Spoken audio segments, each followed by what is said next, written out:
एसटीचा त्यामध्ये एका महिलेबद्दल बरोबर अन्याय अत्याचार झाले आणि तो विषय सर्वांनाच श्रुत आहे।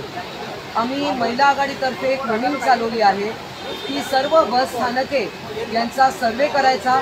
जवळजवळ 256 बस डेपो आहेत महाराष्ट्रामध्ये, त्याचा सर्वे करायचा आणि त्यामध्ये महिलांची सुरक्षितता, हिरकणी कक्ष असो, सुरक्षा रक्षक असो, ज्या रेस्टरूम्स आहेत आणि जे स्वच्छतागृह आहेत, या सर्वांचा सर्वे करून त्याचा आम्ही एक अहवाल तयार करीत आहोत। परंतु तत्पूर्वी आज आम्ही माननीय एकनाथजी शिंदे आणि परिवहन मंत्री सरनाईक साहेब यांना एक आम्ही महिला आघाडीतर्फे एक निवेदन दिलं आहे आणि ते म्हणजे आपल्या ज्या बसेस आहेत पूर्ण, ज्याला आपण लाल परी म्हणतो, या गावाखेड्यात जात असतात।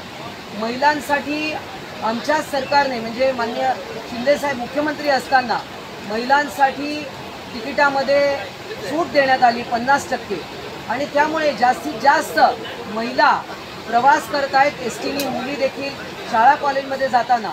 परंतु त्यांची सुरक्षितता तितकीच महत्त्वाची आहे आणि म्हणून प्रत्येक बसमध्ये CCTV कॅमेरे लावण्यात यावे आणि ज्यामुळे काही अनुचित प्रकार या बसेसमध्ये होत असतील तर त्याच्यावर आळा घालण्यात येईल आणि ही मागणी त्वरितच माननीय एकनाथजी शिंदे आणि माननीय परिवहन मंत्री यांनी त्याच्यावर शेरा टाकला आहे की त्वरित त्याची अंमलबजावणी व्हावी, त्वरित कार्यवाही व्हावी।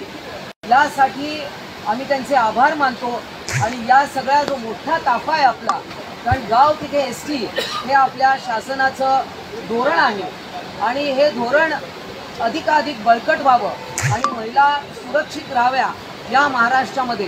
कारण अनेक ठिकाणी असे काही विषय की तिकडे महिलांना असुरक्षित वाटतं, परंतु म्हणूनच महिला आघाडीतर्फे आम्ही हे विशेष अभियान सुरू केलेलं आहे आणि प्रत्येक बसमध्ये CCTV कॅमेरे लावावेत, जेणेकरून काही अनुचित प्रकार घडले तर त्याच्यावर लगेच आळा घालता येईल, आरोपीला लवकरात लवकर पकडण्यामध्ये मदत होईल।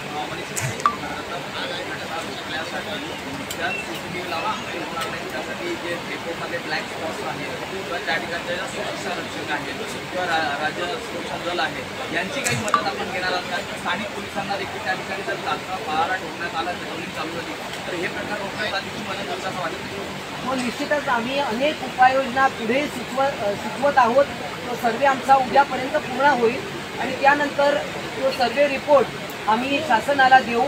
परंतु आपण पाहिलं की स्वारगेटमध्ये जी घटना घडली, आरोपीला 48 तासातच जवळजवळ पकडण्यात आलेला आहे आणि पुढची जी न्यायिक प्रक्रिया आहे ती सुरू केलेली आहे। कोणालाही या महाराष्ट्रामध्ये असुरक्षित कुठल्याही महिलेला वाटणार नाही असं वातावरण महाराष्ट्रामध्ये आम्हाला हवं आहे आणि आमचे मुख्यमंत्री आणि दोन्ही उपमुख्यमंत्री आणि पूर्ण शासन यासाठी